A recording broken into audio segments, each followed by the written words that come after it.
On pourrait penser qu'acheter des voitures miniatures, c'est une activité sans risque, sauf peut-être pour votre compte bancaire.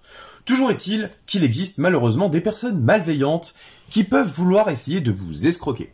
Dans cette vidéo, je vais vous donner une liste de 10 pièges à éviter à tout prix lorsque vous achetez des voitures miniatures, mais pas que. Bonjour et bienvenue sur MiniPDLV, on attaque tout de suite avec le premier piège. PayPal. Alors non, PayPal en lui-même, c'est pas vraiment un piège, mais il peut arriver qu'on utilise mal PayPal et que ça se retourne contre nous. En effet, si vous achetez des produits, quels qu'ils soient, neufs ou d'occasion, par PayPal, on vous proposera parfois de payer un supplément pour couvrir les frais de PayPal. Alors pour beaucoup, c'est des dépenses superflues, mais en fait, pas du tout. Par exemple, si vous achetez une voiture miniature à 100 € et que vous payez par PayPal, on vous demandera peut-être de payer 104 €, 4% de plus. En fait, ce pourcentage supplémentaire, il correspond à la protection des acheteurs de PayPal. En effet, quand on achète via PayPal, il y a deux méthodes. La première méthode, c'est de payer avec la protection des acheteurs, qui inclut un surplus qui couvre à peu près un 4% du prix. En fait, s'il y a une part fixe et une part variable, mais globalement, on va dire que c'est à peu près 4% pour une miniature. Et ensuite, il y a le paiement entre amis. Le paiement entre amis, l'avantage, c'est que lui, il n'y a aucun frais. Mais, il n'y a également pas de protection des acheteurs. Donc là, protection. Là, pas de protection. En effet, si vous payez par PayPal, il ne faut jamais acheter une miniature sans la protection des acheteurs. Parce que si vous ne la prenez pas et que vous vous faites arnaquer, c'est pour votre pomme. Par contre, si vous payez avec la protection des acheteurs, eh ben dans ce cas-là, pendant jusqu'à 3 mois, vous serez protégé et indemnisé si jamais vous faites escroquer. PayPal, c'est donc pas un piège, mais il faut bien l'utiliser. Les échanges de miniatures. Ça, sur le papier, c'est plutôt une bonne idée. C'est-à-dire, j'ai cette miniature-là qui me plaît plus trop, toi t'as celle-là, vas-y, on échange de miniatures. Sur le papier, c'est plutôt une bonne idée, mais dans les faits, c'est pas toujours le cas. En effet, il y a beaucoup de personnes qui vont pas être totalement sincères et qui soit vont envoyer une miniature qui est en réalité pas dans l'état annoncé, soit ils ne vont tout simplement pas envoyer la miniature et comme il n'y a pas d'échange d'argent, il n'y a pas de preuve et c'est très compliqué de trouver un dénouement. Donc, pour ma part, j'ai tendance à déconseiller formellement les échanges de miniatures, hormis si par exemple c'est face à face, là il y a beaucoup moins de risques déjà. Mais sur internet, franchement, je vous conseille d'éviter. Les modèles médias. En effet, pour nous, les journalistes, on a accès à des miniatures qui nous sont parfois offertes par les fabricants. Et dans certains cas, on a des modèles, je vais en prendre un au hasard, où on a une indication sous la miniature qui précise que le modèle est un modèle média. Vous voyez? Un Citroën Xara Picasso Sbarro automobile, mais dessous, je n'ai pas de numéro. Mais j'ai la mention « Échantillon commercial ne peut pas être vendu ». Pourquoi il y a ces modèles-là? C'est parce que c'est pour que nous, médias, on puisse parler des nouveautés miniatures sans pour autant avoir à acheter les miniatures à chaque fois. Donc on nous envoie des échantillons. Et ces modèles-là, comme ils portent bien leur nom, ce sont des échantillons. C'est pas des miniatures qui sont numérotées. Et donc, elles n'ont pas de valeur sur le marché. Le problème, c'est qu'il y a certaines personnes qui sont peu scrupuleuses et qui essaient justement de revendre ces miniatures-là sur le marché, soit en gommant les mentions et en mettant un faux numéro, soit en les vendant telles quelles. Franchement, les gars, faites pas ça, c'est pas honnête. Déjà, on nous offre des miniatures. Le minimum, c'est d'être réglo là-dessus. Donc, faites attention et n'achetez pas d'automobiles qui ne sont pas numérotées. C'est aussi valable pour les GT Spirit. À l'inverse, il y a d'autres fabricants qui envoient des miniatures numérotées dans la série. C'est pareil, soyons réglo, soyons honnêtes, c'est mieux pour tout le monde. Quatrième piège, c'est Leboncoin. Là encore, Leboncoin n'est pas un piège en lui-même. Cette plateforme-là, elle est ultra pratique et elle autorise notamment un système de paiement sécurisé. L'idée est top, seulement il y a encore une fois des mauvaises utilisations.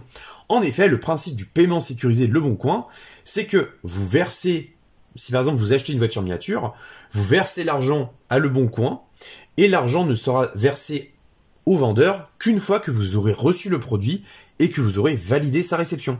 Seulement, le problème, c'est que des fois, des escrocs envoient des faux mails comme quoi le paiement sécurisé a été reçu pour que vous envoyiez le produit, sauf que ce mail est totalement frauduleux et il n'y a pas eu d'échange d'argent. Donc au final, vous envoyez une miniature gratuitement en pure perte. Donc, si vous utilisez le paiement sécurisé Le Bon Coin, il faut impérativement vous rendre sur la plateforme uniquement, ne pas tenir compte des mails et vérifier que le paiement sécurisé a bien été validé. Si c'est pas le cas, vous n'envoyez surtout aucun produit. Là encore une fois, c'est une question de bon sens et de prendre le temps de vérifier les choses. Vinted. J'ai eu tellement de témoignages sur Vinted et d'escroqueries, c'est abusé. Le problème de Vinted, c'est qu'il propose une protection des acheteurs qui est facturée systématiquement. Le problème, c'est qu'à l'inverse, quand il y a un problème, on n'est pas systématiquement remboursé. Il y a beaucoup d'exemples où le site se défausse complètement en disant qu'il fait simplement de la mise en relation. Donc Vinted, personnellement, je conseille pas plus que ça. Alors bien sûr, pour une immense majorité des personnes, ça va très bien se passer, mais quand ça se passe mal, eh ben clairement, c'est la merde. Il n'y a pas d'autre manière de le dire. Donc, pour une miniature chère, vraiment, je vous déconseille Vinted. Mondial Relay. Là encore une fois, on est clairement sur de la mauvaise utilisation du service. Mondial Relay, c'est bien parce que c'est pas cher. Mais forcément, si c'est pas cher, c'est parce qu'il y a parfois un loup. En effet, quand on envoie une voiture miniature via Mondial Relay, il faut prendre en compte un petit élément qu'on voit dans les mentions légales, c'est que si le colis est perdu, il y a une protection qui est mise en place avec un forfait qui est de 25 € frais de port inclus. C'est-à-dire que quelle que soit la valeur de votre colis, vous serez indemnisé à hauteur de 25 €. Alors, quand on expédie une petite majorette, c'est pas grave, ça couvre les frais.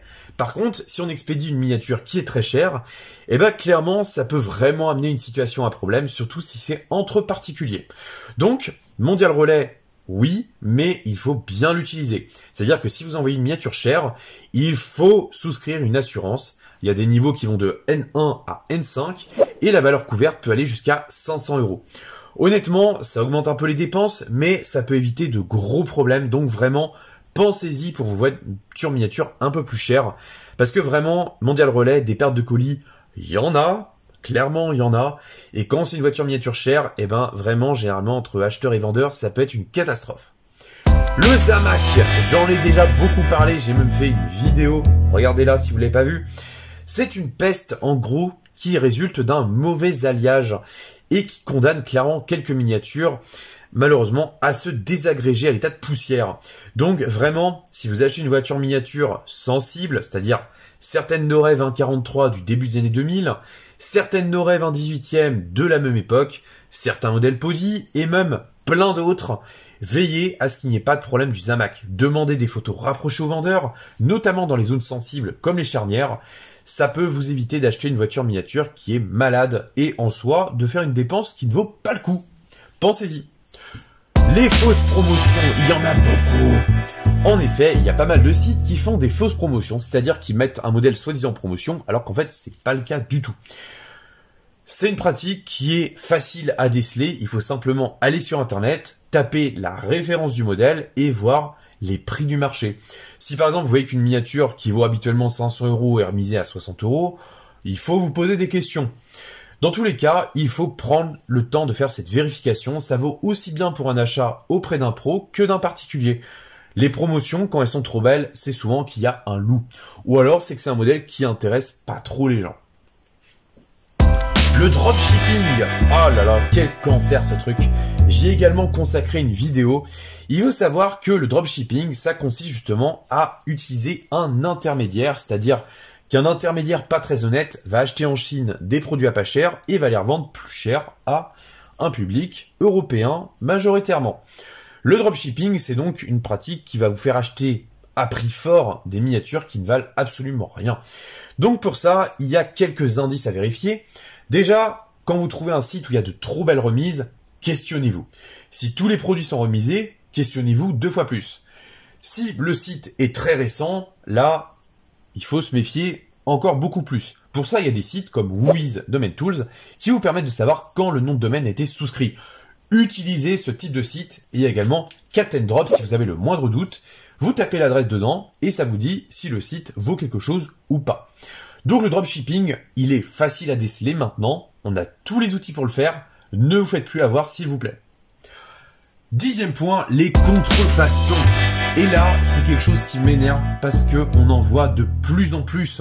Dernièrement, c'est le fabricant Mini GT qui en a été victime. C'est-à-dire que certains modèles sont fabriqués soi-disant sous Mini GT alors que c'est pas le cas du tout et ils sont vendus en tant que tels.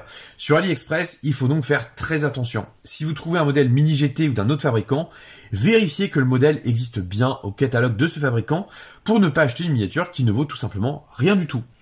Et ça, les contrefaçons, malheureusement, on en voit de plus en plus, donc soyez très vigilants. Alors, si vous avez le moindre doute, n'hésitez pas en commentaire à préciser ça. Mais d'une manière générale, c'est simple, vous prenez la référence du modèle, vous allez sur le site de fabricant, vous voyez si la référence est là ou pas. Si elle n'y est pas, questionnez-vous et dans le doute, évitez d'acheter. Sur AliExpress, malheureusement, des contrefaçons, on en voit quand même de plus en plus, donc je ne peux que vous inciter à être très vigilant. Mini GT, ils ont également la bonne habitude de communiquer quand il y a des arnaques, donc vraiment, je vous invite aussi à les suivre sur leurs réseaux sociaux. Cette vidéo se termine, j'espère qu'elle vous aura plu et qu'elle vous aura permis aussi de voir quels sont les principaux pièges à éviter quand on achète des voitures miniatures. Bien sûr, cette liste n'est pas exhaustive, c'est pour ça que je vous invite en commentaire à me dire les autres pièges que je n'aurais pas cités, auxquels vous avez été potentiellement confrontés. N'hésitez pas également à m'apporter vos témoignages. Moi, je vous retrouve dimanche prochain pour une nouvelle revue de modèle. J'ai trop hâte. Prenez soin de vous et de vos familles, conduisez pas comme des pirates sur ton ville. Salut!